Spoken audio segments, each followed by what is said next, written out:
pag sinabi natin leadership issue, ito yung pangit yung patakaran. Tama? Nakakarinig? Pangit yung mga rules and regulation. May mga iba sa bahayan na naaabuso, walang give and take, kundi lahat sa amo. Tama po? Amen. Amen. At pangalawa, pangit yung pamamalakad. Amen. Meron dito, may mga property manager. Hindi ko naman sinasabi lahat ng property manager pangit, diba? Pero some, ito yung nagiging cause. Ito yung nagiging sanhi. Amen po. Amen. And pangatlo, minsan, nagkakaroon ng leadership issue sa trabaho natin pag sinasabi natin yung mga may authority or sinasabi natin yung amo natin, ay, ano ba yan? Hindi magaling yung, yung desisyon niya. Minsan may mga ganun, di ba? Ay, mas, parang, may sinasabi tayo na, parang, mas maayos tong desisyon na to, kaysa yung desisyon ni amo. Minsan may mga ganun tayo, di ba? Di ba? Ay, ma'am, hindi po pwede yan kasi mas madali pag ganito yung ginawa natin. Sino nakakasubok ng ganun? Sino nakakaganon sa amo? Di ba? Minsan, yung mga desisyon din ng amo natin, hindi rin natin naiintindihan. Amen po? Yan. And, alam niyo po, sa totoo lang, ang leadership issue hindi lang sa trabaho. Lalo na rin po yung nararanasan natin ngayon about government issue, di ba? Nasa leadership po ba ang bawat isa na nandoon? Amen. Nandun po ba lahat ng authority namamahala sa Pilipinas? Amen po, nandun? Diba? Nakakaranas tayo ng leadership issue kasi pangit yung pamamalakad, rules and regulation, ano pa, yung mga ginagawa nila, pangit. And when it comes din hindi lang sa government issue, even din sa tahanan. Diba? May mga magulang na, may mga anak na hindi nagkakaayos, diba? May mga hindi nagkakasundo, because dumarating yung time na parang nagkakaroon ng misunderstanding. Amen po? And pangalawa, hindi ko na rin ilalayo. Minsan sa church. Amen? Darating at darating din po talaga, kahit sabihin pa natin na ang lahat ng anak ng Diyos ay mababait. Amen po? Magkakaroon pa rin ng leadership issue. Amen po? Ngayon, gusto ko itanong sa katabi mo, aalis ka ba o tatagal ka? Aalis ka ba?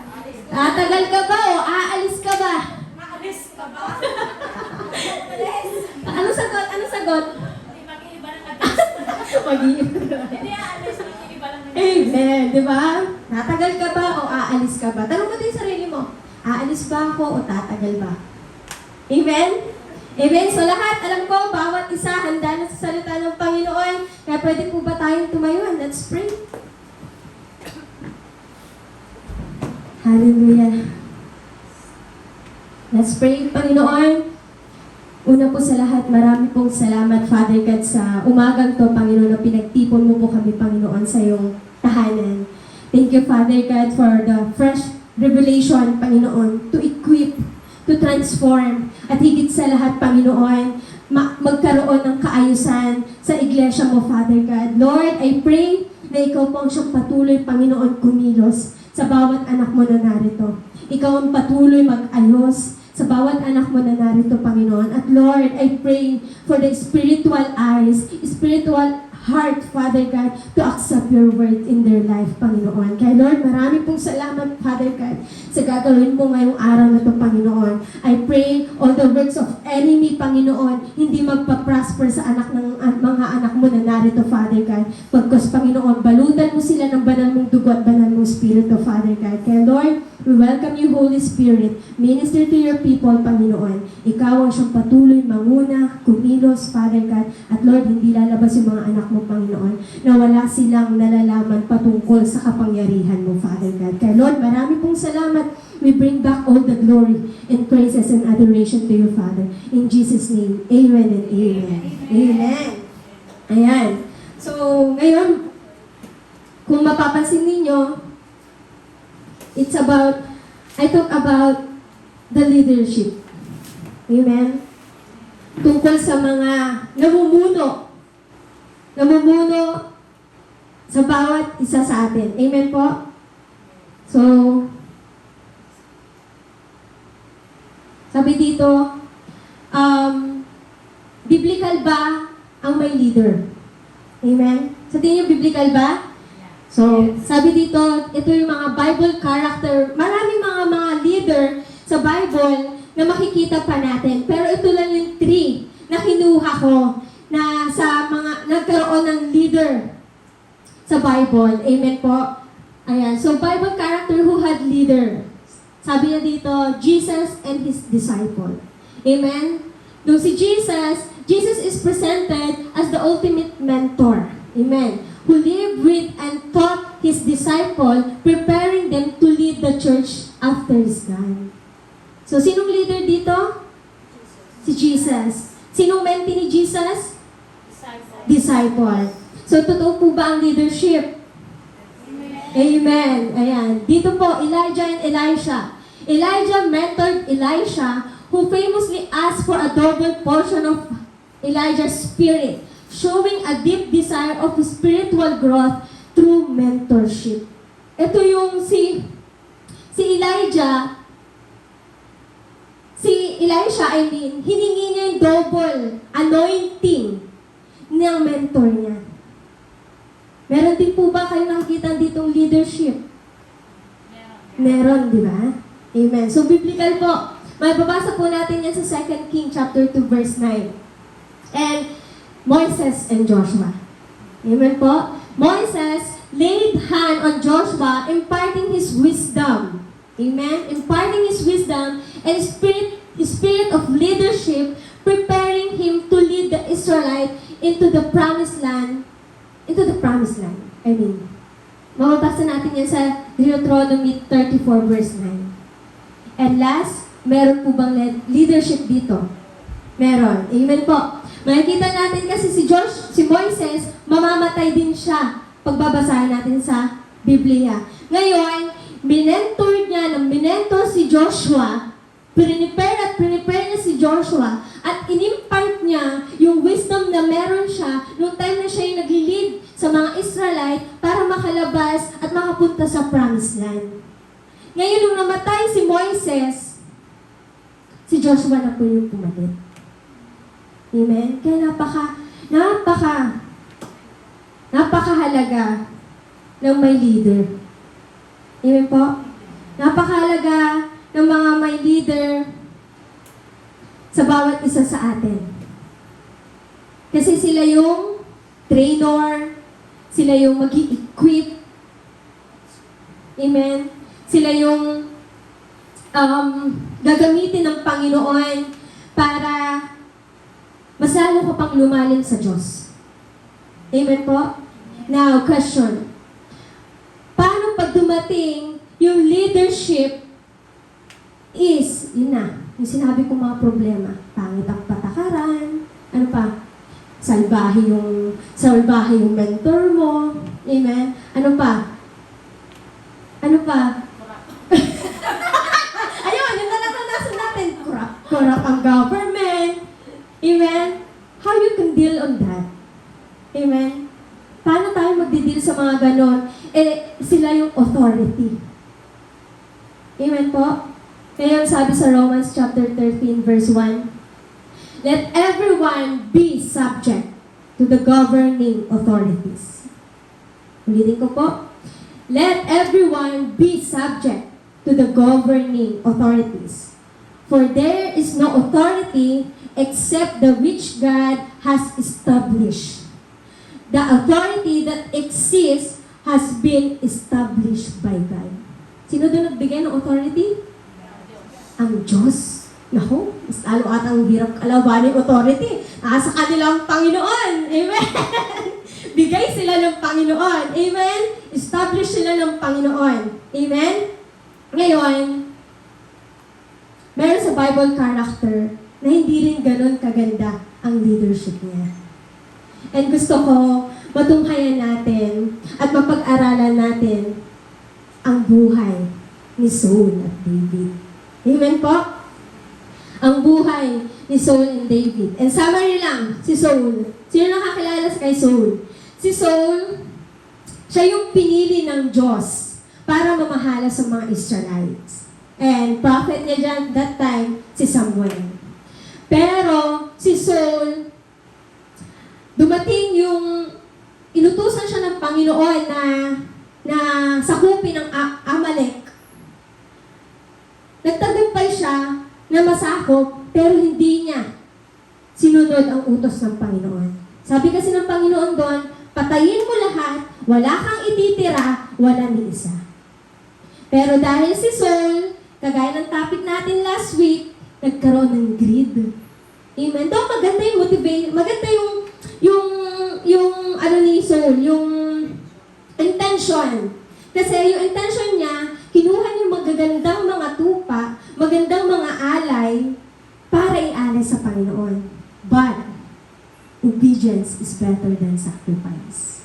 Mas maganda, mas gusto ng Diyos yung obedient na heart. Amen?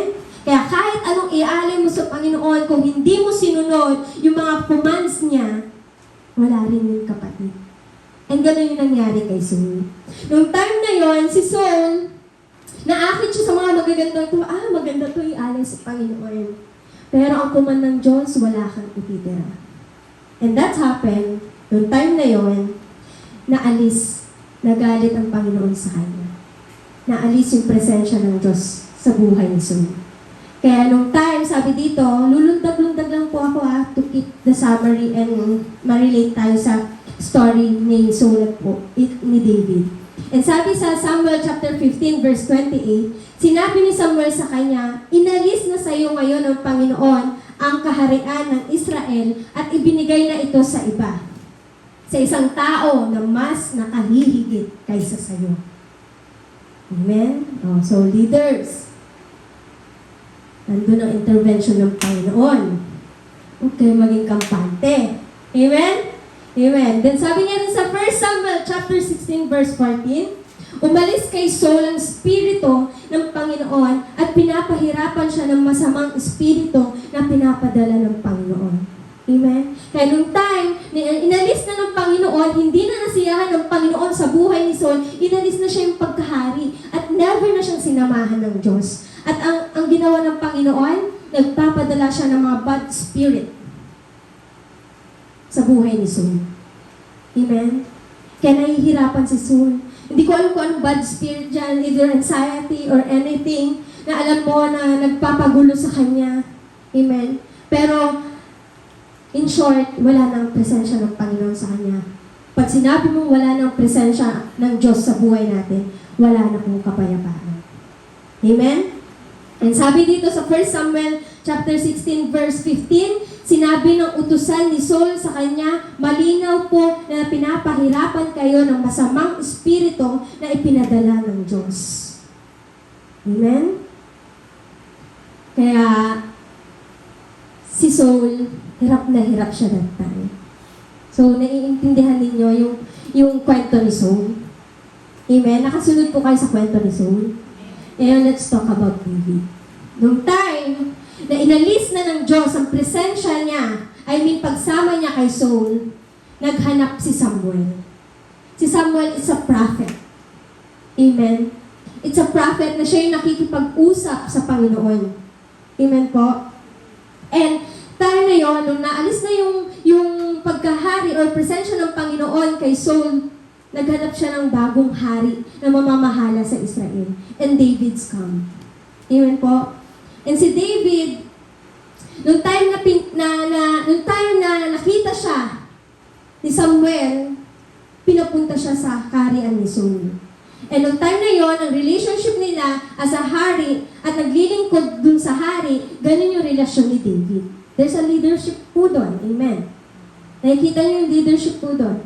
Nung time na yon, si Saul, nasiyahan siya sa buhay ni David. Kasi during na nagtutugtog siya ng alpha, yung ewan ko kung anong klaseng alpha yon, nawawala yung spirit na nilalagay ng Panginoon, yung masamang spirit na nilalagay ng Panginoon sa life ni Saul.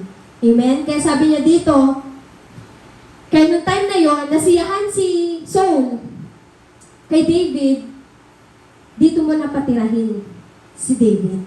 Sinabi niya kay Samuel.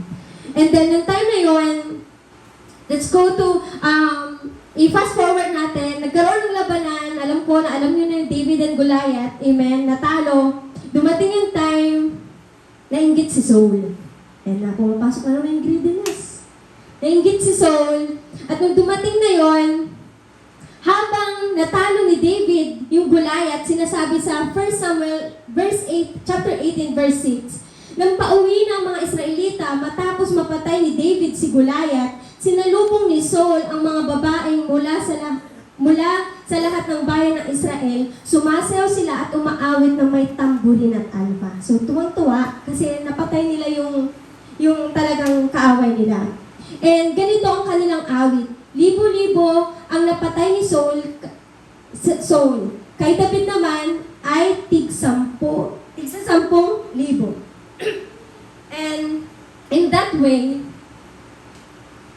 nagkaroon ng inggit si Saul. Amen? And makikita natin yan sa 1 Samuel chapter 18, verse 8, na galing si Saul nang mapakinggan niya ang awit nila, naisip niya, sinasabi nilang tig-10,000 ang napatay ni David, pero ang akin ay libo-libo lang. Nakita niyo yung inggit? Amen? Nakita niyo yung spirit ni Saul? Yes. Yung time na pinupuri si David, napakagaling ni David, napakagaling. Ang dami niyang napatay, libo-libo, ay 10 ang napatay ni David. Si Saul, libo-libo, pero iba yung pagka-receive ni Saul doon. Hanggang dumating yung time, nagkaroon ng inggit siya kay David, na para bang siya na ba yung sinasambang hari. Amen po? Kulang na lang ay siya ay kilalanin nilang hari. Amen? Nakakasunod po sa kwento? And mula noon, binantayan na niya mabuti si David dahil nagsiselos rito. Sa bawat hakbang ni David, talagang binabantayan na ni Saul. Amen po? So that's the summary sa leadership ni Saul between David. So ngayon, nakita ninyo yung naging problema on their case. Sa tingin ninyo ba, sa sitwasyon ni Saul kay David, maganda ba yung pakikitungo niya? Amen? So gusto ko dito tayo mag-focus. Let's open our Bible sa 1 Samuel chapter 24, verse 1 to 22. Amen? So nakita na natin yung summary, nakita na natin yung unting kwento ni Saul at David. Ngayon, gusto ko dito ninyo makita kung ano ba ang tinuturo ng Panginoon sa bawat isa sa atin gamit ang buhay ni David. Amen? Sabi ko kanina, at tanong ko kanina, what if, paano kung yung authority na binigay sa'yo ng Panginoon ay hindi maganda, hindi magandang asal, pangit, ang rules and regulation, patakaran, naaalipin ka, hindi ka na-appreciate, amen? Babalik ako ulit, aalis ka ba, matatagal ka. Amen? So, let's open our Bible sa 1 Samuel chapter 24, verse 1 to 22. Sabay-sabay natin basahin. Nang bumalik si Saul mula sa pakikipaglaban sa mga Palisteo, sinabi sa kanya na naroon si David sa disyerto ng En-Gedi. Kaya pumili si Saul ng 3,000 tao galing sa buong Israel at lumakad siya para hanapin si David malapit sa batong lugar na tinitirahan ng mailap na kambing. Take note. Bakit nagtatago si David? Kasi gusto na siyang papatayin ni Saul. Amen po? Kung babasahin niyo ang first books sa Samuel chapter from the start, alam niyo po, makikita niyo kung ilang beses tinempt na patayin ni Saul si David. Una, nung time na parang pinasama siya sa gera, gusto siyang ipakasal dun sa anak niya para pag dumating yung gera, maisama siya, mamatay na siya. Pangalawa, yung life ni Jonathan. And pangatlo, yung time na natutulog sila ng asawa niya. Ang asawa niya po kasi ay anak ni Saul, si Michal. Ang asawa niya, nung time na natutulog din si David, kasama si Michal, dumating din yung pagbabanta ni Saul na papatayin niya. Kaya ang ginawa ni Michal, pinaalis niya yung asawa niya, tinalokbungan niya ng mga parang figurine, something ganyan, na para bang tao yung katabi niya. Pero kaya hindi namatay. Kaya dito, sa time na to, nagtatago na si David. Amen? Sunod po. Kaya sabi niya dito, malapit ng mabatong lugar na tinitirahan at mailap na kambing. Sa 3, sabi niya, nakarating si Saul sa kulungan ng mga tupa sa tabi ng daan, kung saan may kuweba roon. Pumasok siya sa loob ng kuweba at doon dumumi. Doon pala sa kaloob-loobang bahagi ng kuweba, nagtatago si David at ang mga tauhan niya. Amen? So, nataon. Nandun ang hanap ni Saul. Amen? Nandun yung tinatarget niyang patayin. Amen? Pero sabi niya ganito na niya, sinabi ng tauhan ni David, dumating na ang panahon na sinabi ng Panginoon na ibibigay niya sa iyo ang iyong kaaway at ikaw na ang bahala kung anong gusto mong gawin. Amen? Bilang si Saul na gustong patayin si David, ikaw na may opportunity na, si David may opportunity na tapusin yung buhay ni Saul kasi hindi na maayos yung leadership. Yun yung sinasabi ng tauhan ni David. Ito na, chance na to. Patayin mo na. Para hindi ka natatago-tago. Sabi niya siguro, di ba? Chance mo na para yung kaaway mo mawala na.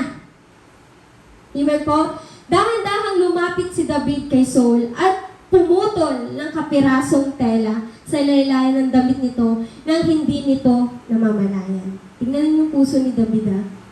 Ngunit nakonsensya si David dahil pinutol niya ang laylayan ng damit ni Saul. Biruin niyo, laylayan lang yun, nakonsensya pa.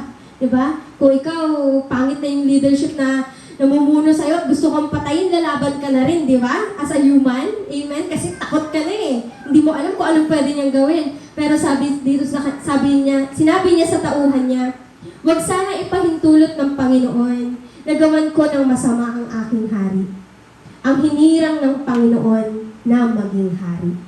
Amen? Grabe yung heart. Grabe yung respeto ni David sa hari.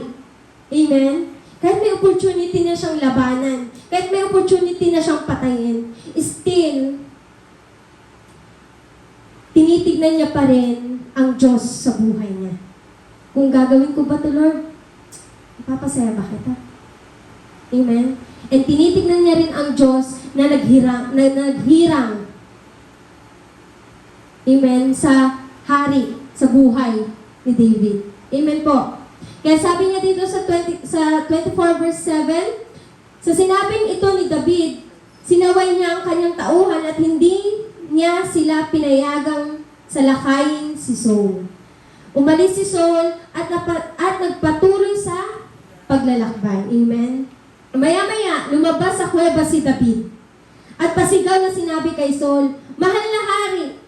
Nang lumingon si Saul, yumuko si David at nagpatira pa. Grabe yung humility ni David, no? Biruin mo, papatayin ka na. Yuyukuan mo pa. Amen? Magtitira pa ka pa. Tatawagin mo pa. At sinabi niya kay Saul, bakit kayo naniniwala sa mga taong nagsasabi at nagbabalak akong patayin kayo? Sa araw na ito, nakita ninyo kung paano kayo binigay ng Panginoon sa aking mga kamay doon sa loob ng kuweba. Sinabi niya sa akin ng iba kong mga tauhan na patayin kayo pero hindi ko ginawa. Amen? Sinabi ko sa kanila na hindi ko sasaktan ang aking hari dahil siya ang pinili ng Panginoon na maging hari. Amen? Nakakasabay? Nakukuha niyo yung heart ni David? Amen? Ama ko, tignan ninyo ang kapirasong tela na hawak ko, galing ito sa laylayan ng damit ninyo. Pinutol ko ito pero hindi ko kayo pinatay. Amen? Isang patunay lang na meron akong chance. Di ba? Meron akong chance na kitilin ka, patayin ka pero hindi ko ginawa. Amen? Pinutol ko ito pero hindi ko kayo pinatay. Nagpapatunay ito na wala akong masamang plano o pagre-rebelde laban sa inyo. Wala akong kasalanan sa inyo, pero tinutugis niyo ako para patayin. Amen? Ang Panginoon sana ang humatol sa ating dalawa at parusahan kayo ng Panginoon sa mga ginawa ninyo sa akin, ngunit wala akong gagawing masama sa inyo. Sabi nga ng kasabihan, ang masamang tao lang ang gumagawa ng masama. Kaya hindi ko kayo gagawa ng masama. Sabi niya pa dito for the last, sabi niya, 24:14, sino po ba ako at hinahabol ako ng hari ng Israel? Katulad lang ako ng isang patay na aso at isang pulgas. Pag sinabi mo pulgas, maliit lang. Walang kalaban-laban. Pwedeng apakan. Amen? At dinify niya dito, isang patay na aso. Pag patay na aso, walang laban, hindi makakatahol. Amen? And sabi niya rin dito sa 15:16, ang Panginoon, sana ang humatol at magdesisyon kung sino po ang may kasalanan sa ating dalawa. Sana'y mapansin niya at matugunan ang usaping ito at maligtas ako mula sa iyong mga kamay. Biruin mo, pinagkatiwalan ni David yung sitwasyon niya sa Diyos. Amen? Siya na yung bahalang humusga. Ang Panginoon na ang bahala. Amen? Matapos magsalita si David, sinabi ni Saul, ikaw ba yan, David, anak ko? At humagulgol si Saul. Sinabi pa niya, mas matuwid ka kaysa sa akin. Mabuti ang trato mo sa akin, ngunit masama ang iginanti ko sa iyo. Sa araw na ito, ipinakita mo ang iyong kabutihan, ibinigay ako ng Panginoon sa iyong mga kamay mo para patayin, pero hindi mo ginawa. Malapit na tayo guys. 19:20. Ang iba'y hindi pinabayaang makatakas ang kanilang kaaway kapag nakita na nila ito. Gantimpalaan ka sana ng Panginoon sa kabutihang ipinakita sa akin ngayon. Alam kong magiging hari ka at ang kaharian ng Israel magiging matatag sa ilalim ng pamumuno mo. Ngayon, mangako ka sa akin sa pangalan ng Panginoon na hindi mo ako papatayin, hindi mo papatayin ang aking angkan upang hindi mawala ang pangalan ng pamilya ko. Kaya sumumpa si David kay Saul. Pagkatapos, umuwi si Saul, pero si David at ang tauhan niya ay bumalik sa pinagtataguan niya. At marami pang kasunod dyan, hindi sila nagtapos sa kwentong yan. Hindi pa rin tumigil si Saul na mapatay si David. Meron pang pangalawa. Pero gusto ko lang dito tayo mag-focus. Kasi dito makikita ninyo kung paano yung puso ni David sa authority, sa binigyan ng authority sa kanya na hari. Amen po? Ngayon, dito papasok at pag-aaralan natin how to perceive the Holy Man of God. Amen? Pwede na po ba? Pag sinabi mong perceive, ito yung recognize. Pag sinabi mo yung recognize, ito yung accept. Ngayon, ibabawan natin how to accept the Holy Man of God. Amen? Paano natin tatanggapin sa buhay natin ang Holy Man of God na binigay niya sa ating buhay? Amen? Kagaya ni Saul, hindi naging maayos ang leadership niya. Naging pangit yung ugali ni Saul sa buhay ni David. Pero, despite na ganun yung naging sitwasyon nilang dalawa, David still recognize, accept the leadership of Saul sa tulong ng Panginoon. Amen po? Amen? Kaya sabi niya dito, sorry. Ito talaga yung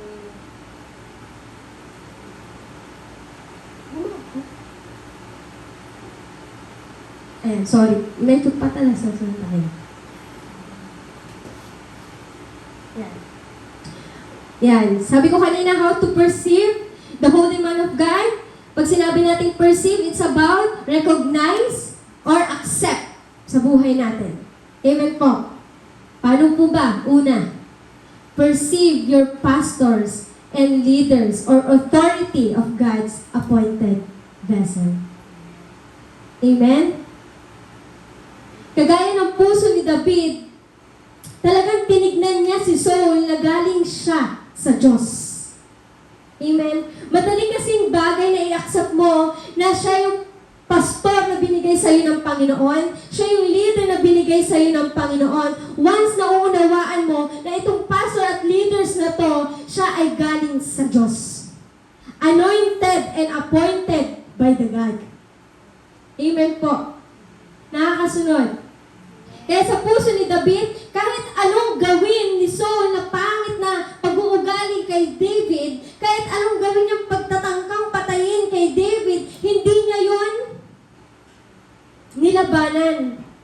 Because he knows na si Saul ay galing sa Diyos. Tayo din kapatid, ma-accept natin ang leaders and pastors natin sa ating buhay once we accept that they came and appointed by the Lord. Amen po. Kaya sabi niya dito, Jeremiah chapter 3 verse 15, and I will give you pastors according to my heart, which shall feed you with knowledge and understanding. Amen? Kaya pag sinabi mong it's God's appointed, ang Diyos yung kumikilos sa Kanya. Amen? Pag sinabi mong holy man, galing yun sa Panginoon na malapit sa puso ng Diyos. Amen po? At hindi lang knowledge na yung i-impart niya sa iyo, kundi knowledge na galing sa Panginoon. Amen? Knowledge and understanding coming from the Lord. Amen po? Nakakasunod tayo? Ayan, medyo. And pangalawa, perceive your pastor through spiritual discernment, not familiarity. Amen po?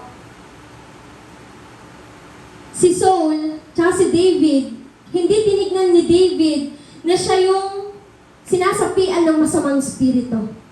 Amen? Na siya yung wala na ang Diyos, wala na ang presensya ng Diyos sa buhay ni Saul. Amen po? And one thing din, nung time na yon, bakit sinabi ng Panginoon or bakit isa dito na hindi natin tignan ang binagay ng Panginoon sa buhay natin, yung pastors and leaders natin, to not be familiar, kasi si Jesus Christ, even siya, na-reject because of familiarity. Amen? Kaya nung time din si Jesus, nung leadership ni Jesus, hindi siya tinanggap ng tao, hindi siya inaccept ng tao, kasi ano sabi sa kanya sa Matthew chapter 12? He is the son of carpenter. Amen? Anak lang to ng karpentero. Tapos sasabihin niya, Diyos siya. Amen? Kaya huwag mong tignan, kapatid, ang Holy Man of God na familiar. Dahil close kayo, he or didn't gain respect or anything. Amen? Same din sa life ni David. Hindi niya tinignan na si Saul, meron siyang masamang spirit na nagbabagabag sa kanya. But still, he perceived, he accept, despite na anong kahinaan ni Saul na nararanasan niya during nung nawala yung presensya ng Panginoon, he still accept as the king. Amen po? Hindi siya naging familiar sa mga kahinaan niya. Hindi siya naging familiar sa mga bagay na nakikita niya.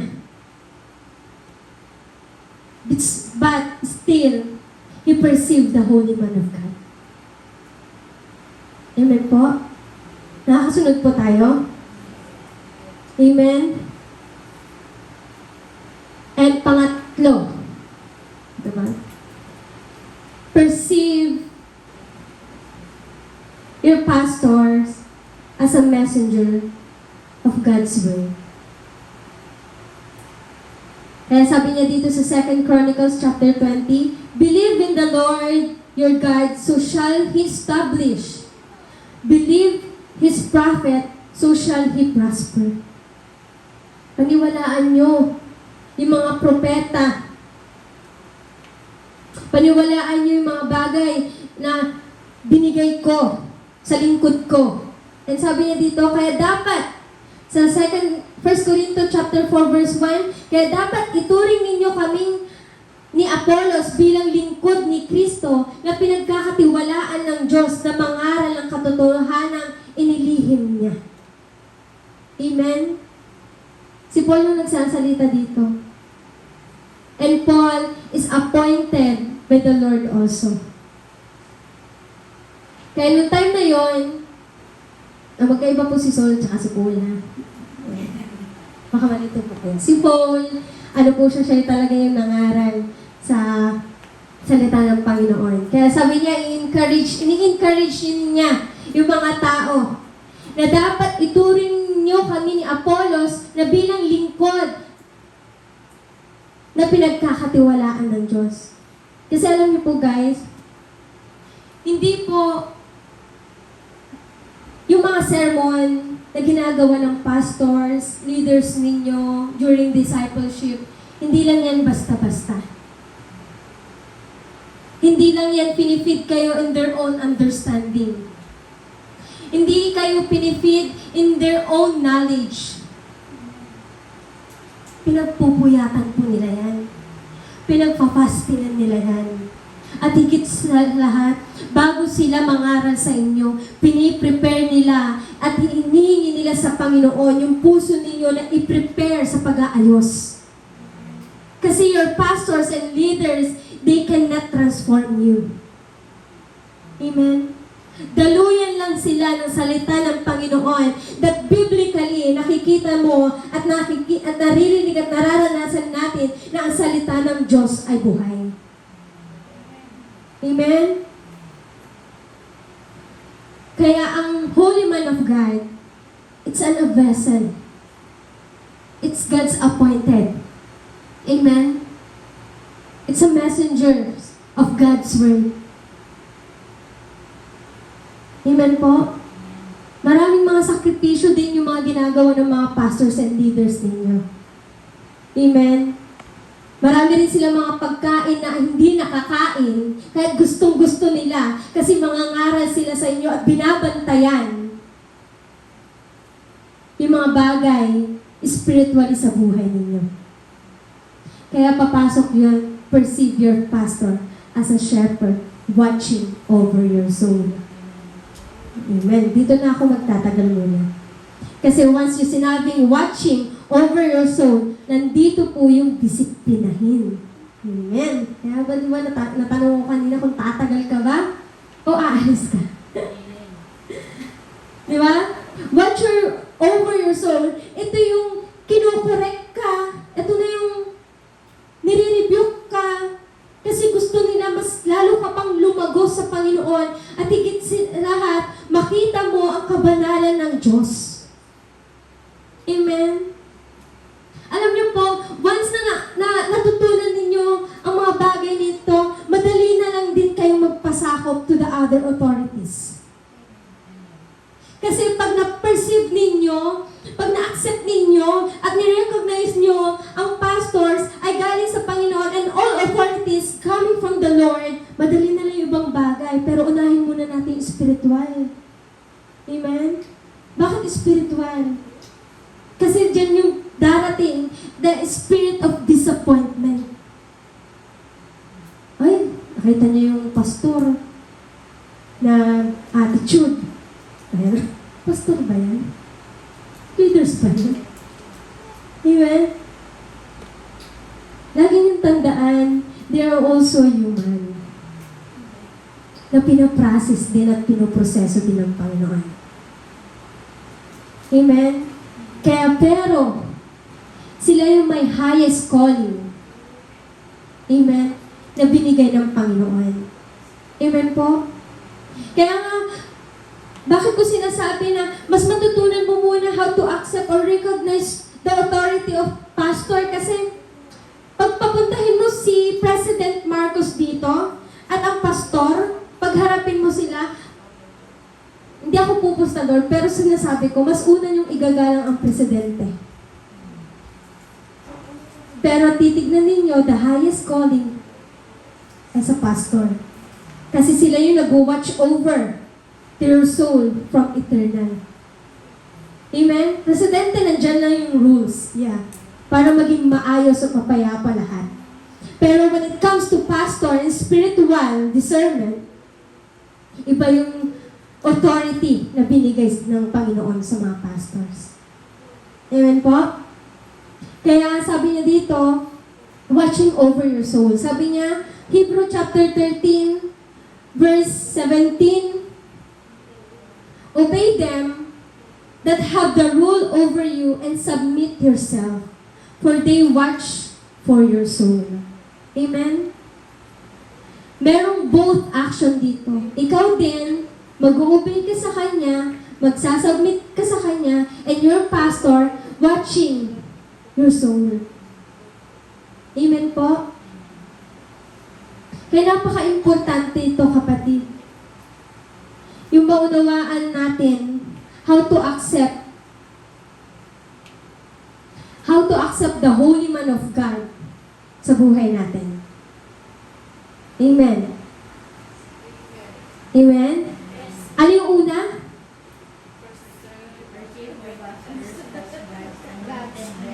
Appointed vessel. Perceive your pastor as your appointed vessel. Pangalawa?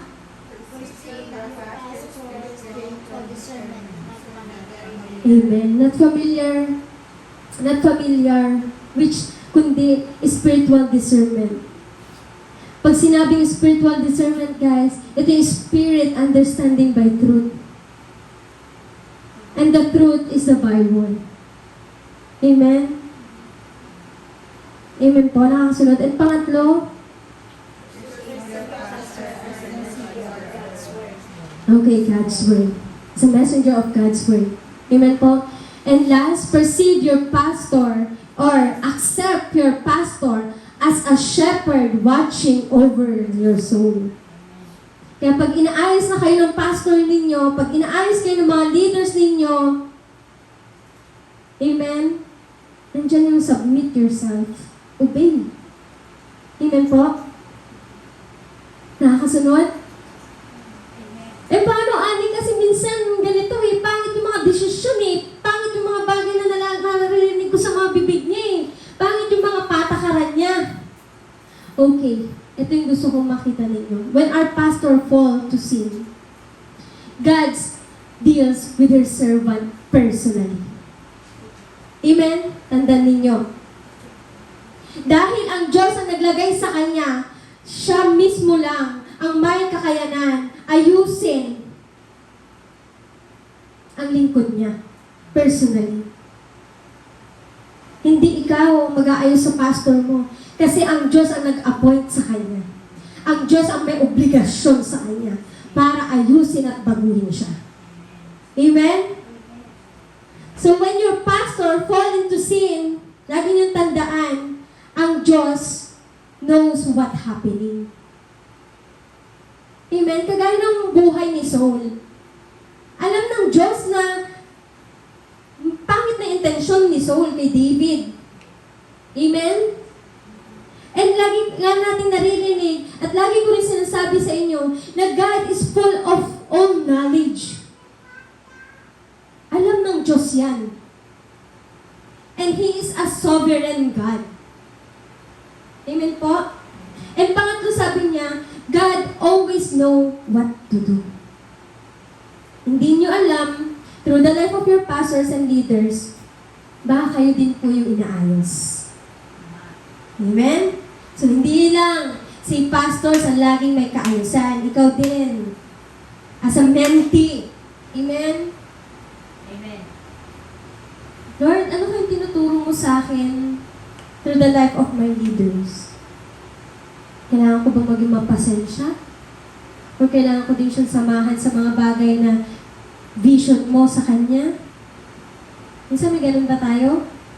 Or Lord, hayaan ko na lang, kaya niyo naman yun eh. Tama. Diba? Diba? Kaya sabi, ito yung 4 na bagay na kailangan natin matutunan when our pastor fall into sin. And last, we're not God. Tandaan mo, hindi ka Diyos. Amen? Hindi ka Diyos para kalabanin. I mean, gantihan. I mean, i-judge. I mean, ilagay sa posisyon. Ilagay yung kapangyarihan mo. Amen? Para kalabanin ang Holy Man of God. Amen? Oo. Lagot yan sa Panginoon. Joke lang. Oo. Nahanap ko din na yan. Lumabas sa washing. Joke lang guys. Oh, amen? Nakasunod po tayo. Amen. Amen. Amen po. Kaya when our pastor fall into sins, take note nyo, I know God, His servant, deals with her servant personally.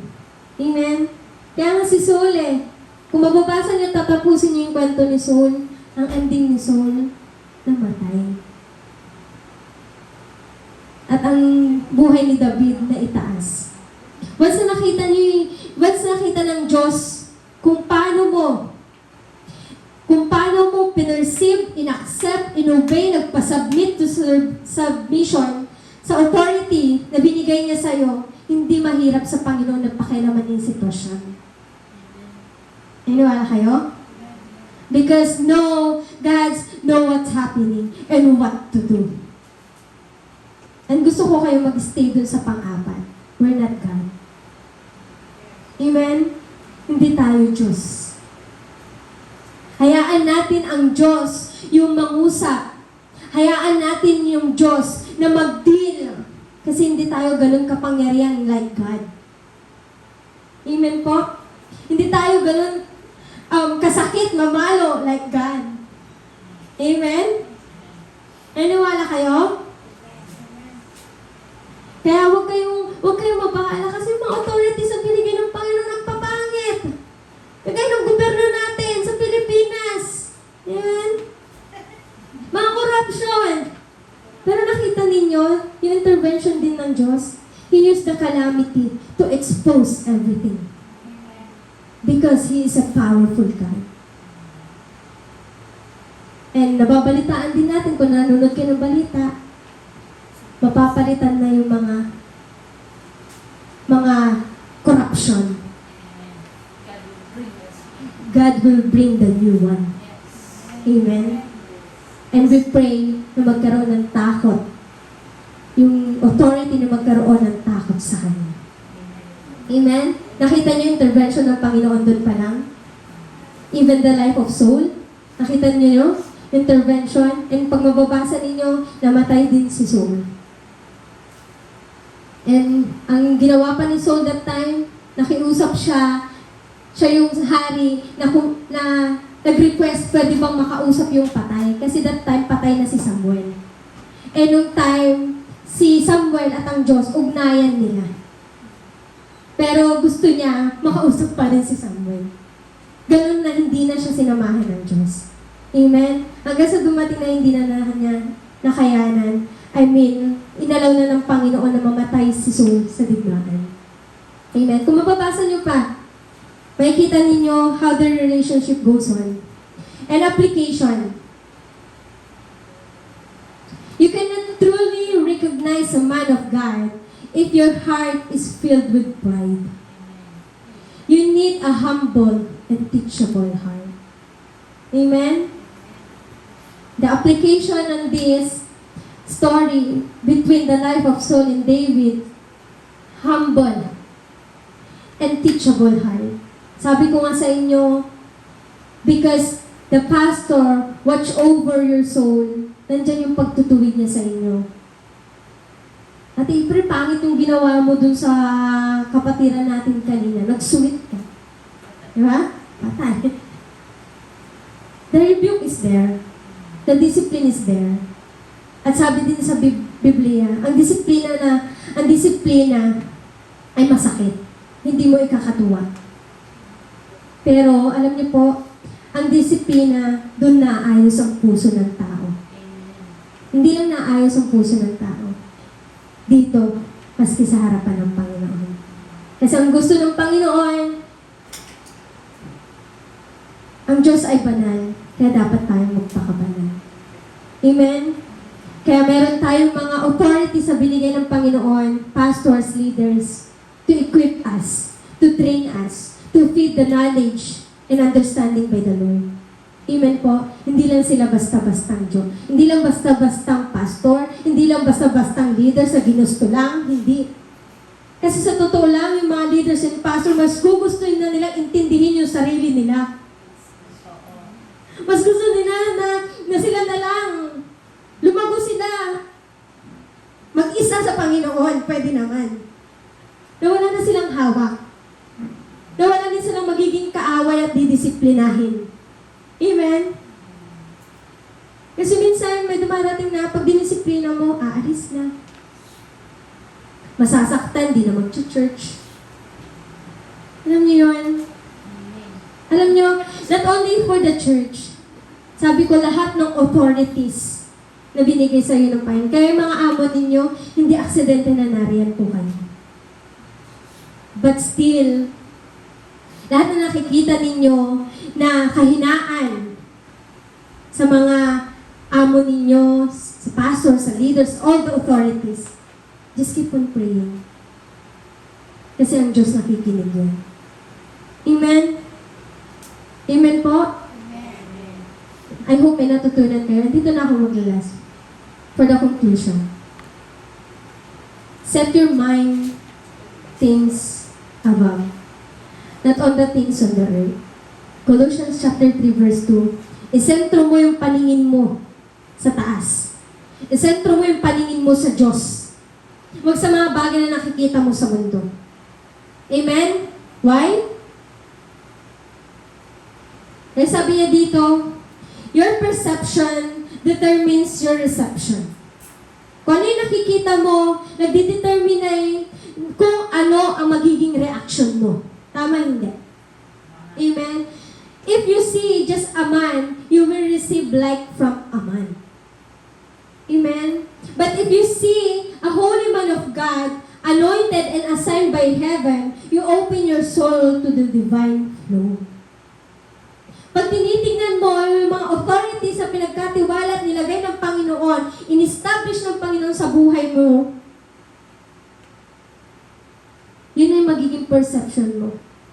At doon na papasok na mauunawaan mo how to accept them in their life as the appointed vessel, as the messenger of God's word, ano pa? As the watch over to your soul, as the shepherd watch over to your soul, and acknowledge them not in familiarity but in spiritual discernment. Amen? Amen po? Kaya I hope may natutunan tayo. Pero alam niyo, church, hindi natin kayang gawin ang mga bagay na to kung wala tayong malaking pagtingin sa Panginoon. Kaya I encourage everyone, you must draw to yourself to the Lord. Kasi kung drino mo ng malapit na malapit yung sarili mo sa Panginoon, kahit anong gawin ng mga authorities na to, kahit masakit, kahit hindi mo naiintindihan, still, you serve them, you accept them, you perceive them, you recognize them as the Holy Man of God. Amen po? Kaya pwede po ba tayong tumayo?